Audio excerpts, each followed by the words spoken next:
Guys, it's McNulty here, and welcome to a very busy Saturday morning. So, the Covenant summon has just dropped in out of nowhere, it seems. I wasn't expecting it, but I'm really happy to say that one of the featured heroes is one that I've been waiting for a while now, and this portal looks pretty beefy, pretty juicy. There's loads of really good heroes in here.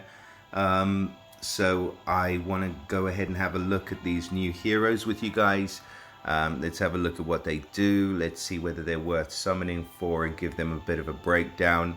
I know that people are going to be going crazy for this chick. It's really nice to see her in the portal again. And she is still an absolute rush superstar. So we've got two brand new 5-star heroes in the portal for the Covenant summon, and we've got a new 3-star hero as well. So I'm going to go ahead and start with the one I've been waiting for. This guy with the laser telescope cyclops looking thing on his head is called Waterpipe. And Waterpipe is of the fighter class, which is obviously one of my favorites. So he has that chance to revive. He's got the Monster Hunter family bonus, where the heroes become stronger when teamed with other unique heroes. They get a bonus for 2, 3, 4, or 5 heroes, and the bonus is either 5%, 10%, 15%, or 20% attack. The Monster Hunter heroes have 2 family bonuses. So they've got the passive of the Hunter's Mark, where they give the damage over time. I have explained this in one of my previous videos, but just very briefly, if the target already has a Hunter's Mark, the damage that is done by this is increased. So that 150 damage can go up all the way to 1500 damage over 3 turns. And it just refreshes every time you put a new Hunter's Mark on an enemy. So I really like that passive. The other passive is that the character has a 10% chance to drop the direct damage received from special skills to 1, which is also a really good passive, and it makes these heroes quite tanky, quite difficult to kill. We're having a lot of switch arounds in terms of the colors of tanks that are happening at the moment. So I think that, you know, Waterpipe being of the fighter class and also having that passive is going to make him a very beefy, quite tanky type of hero. Now moving on to Waterpipe's stats, he's got 815 attack, so a nice big attack stat, 774 defense, and 1503 on his health. So he's got really good stats, total power of 837, so he is a very strong hero. And his special skill is called Harpoon Sentry. So he's running at average speed, and at average speed, Waterpipe summons a Harpoon Sentry minion for each ally with 12% HP and 20% attack inherited from the caster.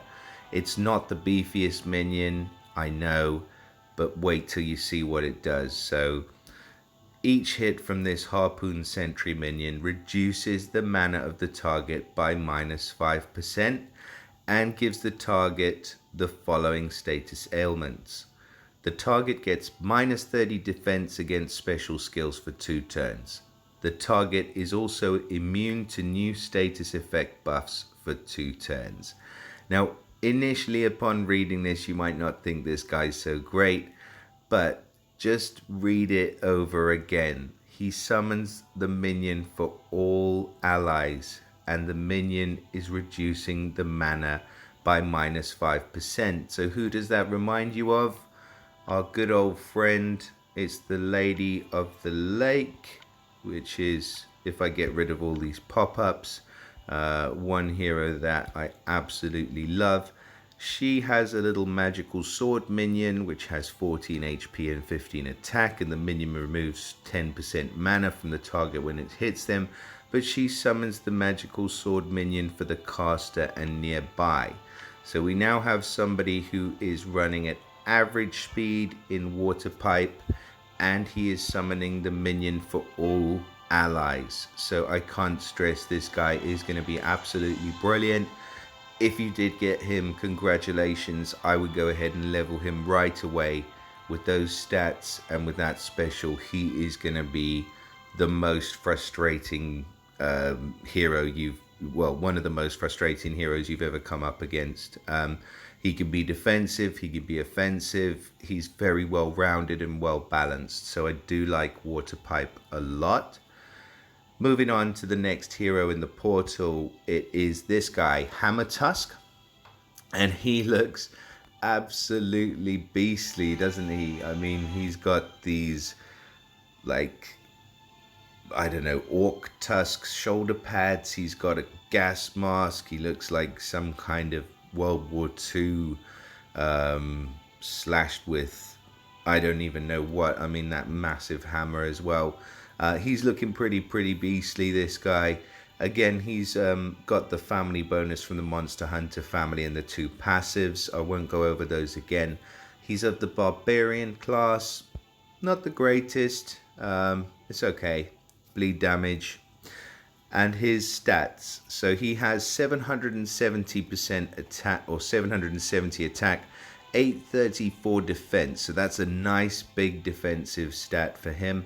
And 1487 on health. So pretty well rounded, also more defensively built. But the thing with this guy is, even though he's defensively built, he is an offensive hero, I would say. So let's have a look at his special. So Hammertusk, his special's Demolishing Crush. He is running at average speed. And at average speed, he deals 360% damage to the target and nearby enemies. So that's a heavy hit up front. And all damage that the target and nearby enemies receive is increased by plus 50% for 4 turns. This is a great special. So what happens is very similar to the effect that you get with someone like Franz, who does run at slow speed, and he is an average hero. But I find that Franz has a lot of usability, whether it's versus Titans, whether it's in regular gameplay, tournaments, wherever you want to chuck him in, you'll always see Franz somewhere in the top of the leaderboard, I should say. So this guy's special, where he's doing the same thing at average speed and he's smacking all the enemies for 360% damage as well, is going to be absolutely brilliant. So it looks quite simple, quite basic, but you don't need to be overcomplicating things. This guy is an absolute beast. So congratulations again if you got Hammertusk. I mean, these 2 5-stars that are in this portal, I would definitely love to have either one of them. So yeah, well done to all of you who managed to snag one. You've also got Kalervo featured. He's a great hero, obviously coming out of the recent event that's been added this year. In fact, all of the featured heroes in this portal, Marjana with her defense against ice, against fire, sorry. And Topaz is a minion focused hero. Really good heroes in this portal. So yeah, I think we're going to be getting a lot of summons going on. Sorry. Let's move on to the 3-star. So the 3-star that we've got in this portal here, her name is Fianna, I think. And Fianna is obviously a nature hero. She's of the ranger class, so probably expecting a sniper. She's got the chance to bypass defensive buffs. So she has 521 attack, 453 defense, and 785 health. Again, she is more of an attacker, slightly lower health, slightly lower defense, and a bigger attack stat. That is a good attack stat for a 3-star. Now, her special is at average speed, and it's called Bone Arrow. And she deals 225% damage to the target and nearby. She summons a Bone Trap Fiend for the target and nearby. And the Fiend damages the enemy with 45% attack every turn, the damage increases by 8% each turn up to a maximum of 93%. And the Bone Trap Fiend absorbs healing and disappears when its absorbed health equal to 35% of its owner's max health. Now, this hero is actually, again, one that's pretty understated, but actually pretty good, and I'll tell you guys why. So, yes, she deals 225% damage to the target and nearby at average speed. And yes, there is a hero in the seasonal summon at the moment, which most of us will have by now, which is Goopy, and his damage can go up to 221 at average speed for all heroes, and he's a nature hero, plus he gets the passive that deals 70% to all enemies. But remember the second part of her special. Now, normally fiend heroes can be dealt with, but remember, Fianna's a 3-star hero, and there's not a huge amount. I mean, there's some healers in the 3-star level, but a lot of them heal for lower amounts, and there's not a huge amount of heroes that are well equipped to deal with fiends at the moment. So this fiend that's, you know, giving 45% attack, and the attack is, or the damage is increasing by 8% every turn, it's quite likely that this fiend's going to do some damage, and it's going to be hard to get rid of. So I do like Fianna, and because she's giving the fiend to the target and nearby and hitting for 225% damage, I think that she's definitely going to be a really sort of clutch hero to grab whenever you're in those 3-star tournaments and you need somebody who can hit hard. There's not a lot of 3-star heroes that hit very hard. So I'm quite excited about Fianna as well. And I think that's it for this hero portal. I mean, we've got those 3 new heroes. We've got some amazing featured heroes. Honestly, I'm super happy with this. I don't think you could want any more. So I wish you guys all of the best for your summons. Please don't forget to like and subscribe, and I'll see you all again in the next video.